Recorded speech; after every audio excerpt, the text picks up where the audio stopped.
Defined ہو کے جینا بہت آسان ہے، مشکل وہ بھی ہے مگر آسان ہے۔ دوست جلدی مل جائیں گے، سپورٹ جلدی مل جائے گی، فالوئنگ بڑی جلدی مل جاتی ہے، کیونکہ اس کا ایک بہت بڑا بیٹھا ہوا ہے نا ایک نظام۔ ان کی والی باتیں کرو گے، انہیں خوش کرو گے تو ٹھیک ہے، وہ ان کو خوش کریں گے تو ٹھیک ہے۔ اصل جنگ تو یہ ہے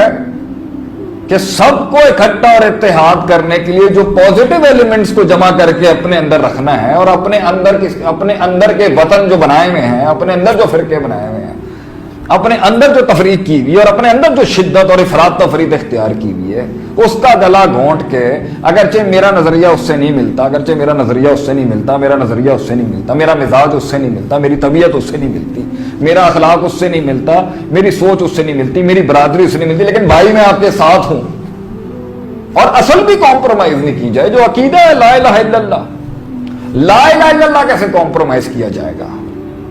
اصل مقصد تو یہی ہے نا کہ الوہیت اللہ کے سوا کسی کی نہیں ہو سکتی۔ اور الوہیت کو آج میں بتاتا ہوں، میں اپنے ناقص علم میں جو سمجھا ہوں 16-17 سال میں، کہ کلمہ لا رب الا اللہ نہیں آیا، لا خالق الا اللہ نہیں آیا، لا مالک الا اللہ نہیں آیا، لا حاکم الا اللہ نہیں آیا، لا رب الا اللہ نہیں آیا، لا الہ الا اللہ آیا۔ اس لیے جب ان سے پوچھا جاتا تھا، سوال کیا جاتا تھا، سورہ یونس میں اللہ نے سوالات کیے ہیں، ان سے پوچھو کہ کون ہے، اگر آپ ان سے پوچھیں گے کہ کون ہے جو زمین آسمان کا خالق ہے، اَمَّن یخرج الحی من المیت ویخرج المیت من الحی، زندے سے مردہ، مردے سے زندہ کون کرتا ہے؟ وَمَن یملک السمع والابصار، سننے اور دیکھنے پہ کون قادر ہے؟ کون ہے سننے دیکھنے مالک کون ہے؟ وَمَن یدبر الامر، اور حکموں کی تدبیر کون کرتا ہے؟ تو وہ کہیں گے فَسَیَقُولُونَ اللَّهُ، یہ تو اللہ ہے۔ وَلَئِن سَأَلْتَهُم مَّن نَّزَّلَ مِنَ السَّمَاءِ مَاءً فَأَحْيَا بِهِ الْأَرْضَ بَعْدَ مَوْتِهَا، اگر آپ ان سے سوال کریں گے کہ آسمان سے پانی مردہ زمین کو زندہ کر کے اس میں کھیتیاں اور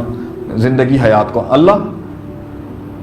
تو ان کو اللہ کو خالق رازق مالک حاکم ماننے میں تو کوئی ایشو ہی نہیں تھا، منہ زبانی ماننا ہے نا،